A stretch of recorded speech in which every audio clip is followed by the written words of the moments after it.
This is Barry Zalma speaking for Claim School Incorporated's blog, Zalma on Insurance.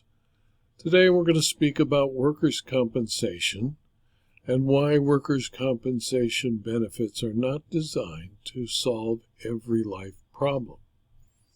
When a injured employee makes multiple attempts to obtain workers' additional compensation benefits, it fails because of a failure to follow the rules. And the beneficiary should recognize that it does not pay to annoy a court of appeal.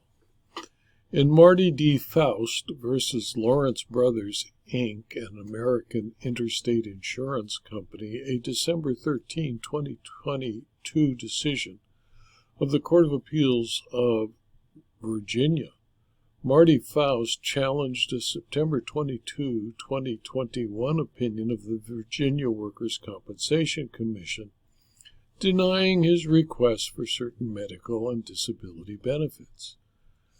On appeal from a decision of the Workers' Compensation Commission, the evidence and all reasonable inferences that may be drawn from that evidence are viewed in the light most favorable to the party prevailing below in the state of Virginia, that party being the Workers' Compensation Commission. Foust had suffered a compensable injury by accident when he sustained second and third degree burns to his chest, left elbow, abdomen, flank area, and left upper extremity. The parties stipulated that Foust was entitled to temporary total disability benefits and that his pre-injury average wage was $605. Accordingly, on January 5, 2012, a deputy commissioner awarded Foust lifetime medical benefits of $403.33 a week in temporary total disability benefits based on his stipulated average weekly wage. In June of 2015, the employer filed a request for a hearing seeking termination of Faust's temporary total disability benefits because he was capable of returning to his pre-injury work. Foust filed a competing request for a hearing seeking to recognize Dr. Carvelas as his authorized treating physician and for the Commission to approve certain treatments and studies ordered by Dr. Carvelas. In addition, Foust asserted that he had suffered a stroke in May of 2012, which should be recognized as a compensable consequence of his work-related injury. After a hearing, a deputy commissioner held that 1. Foust was incapable of returning to his pre-injury employment, 2. Dr. Carvelas was not an authorized treating physician, and 3. Faust's May 2012 stroke was not a compensable consequence of his work-related injury. In May of 2016, Faust filed a request for a hearing seeking a new treating physician. The Commission treated the letter as a claim for a change in treating neurologists and referred the matter to the Claim Services Department for processing. Following that ruling, Faust filed additional requests for hearings on December 5, 2016, February 21, 2017, and April 26, 2017. In the requests, he again asserted that he suffered strokes and mini-strokes that were compensable consequences of his work-related injury. In addition, Faust requested 1. A change in his treating neurologist, 2. Raises and vacation pay he would have received but for his injury, 3. Permanent disability benefits for scarring and disfigurement, and 4. Medical benefits for his chronic pain and scar neuroma or tumors from his burn injury that caused an injury to his spine called thoracic arachnoid web with cord compression.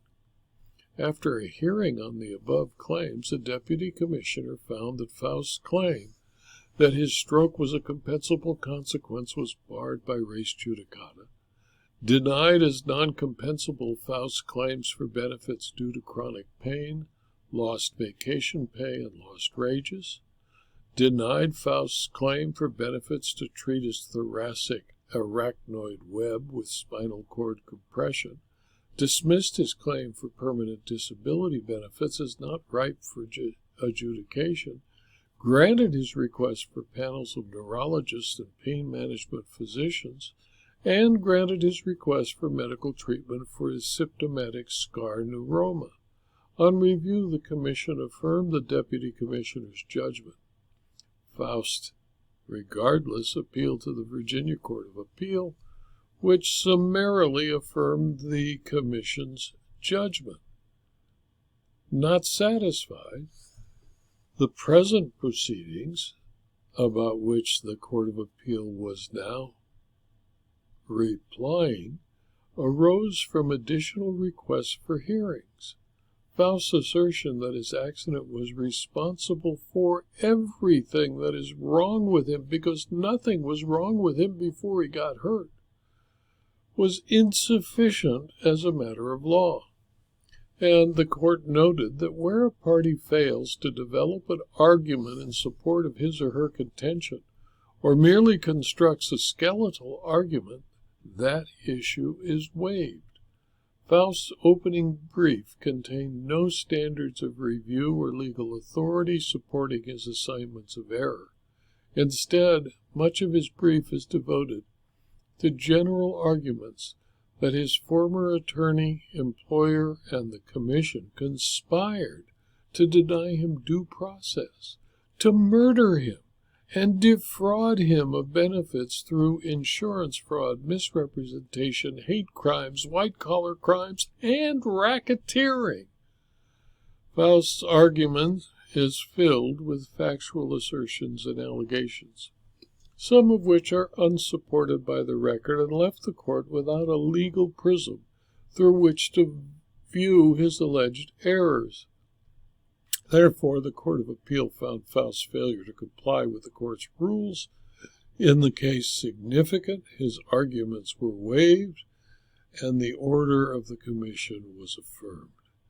In my opinion, every litigant has the right to appeal the decision of a court or a workers' compensation commission.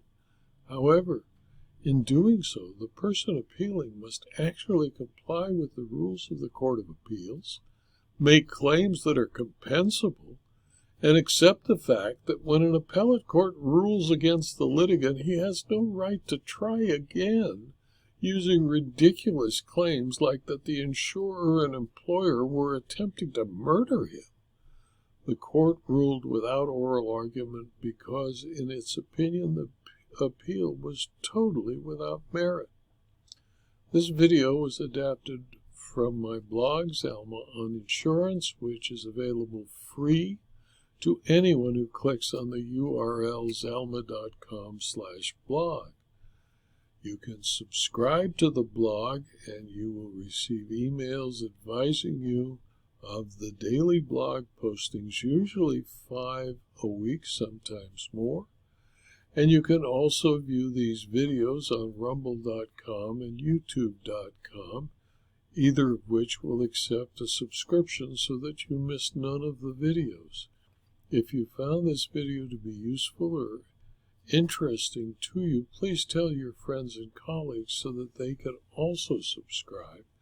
And please also consider subscribing to my Locals community and my Substack publications, where you can receive specialized information about claims and claims handling for a very small fee. Thank you for your attention.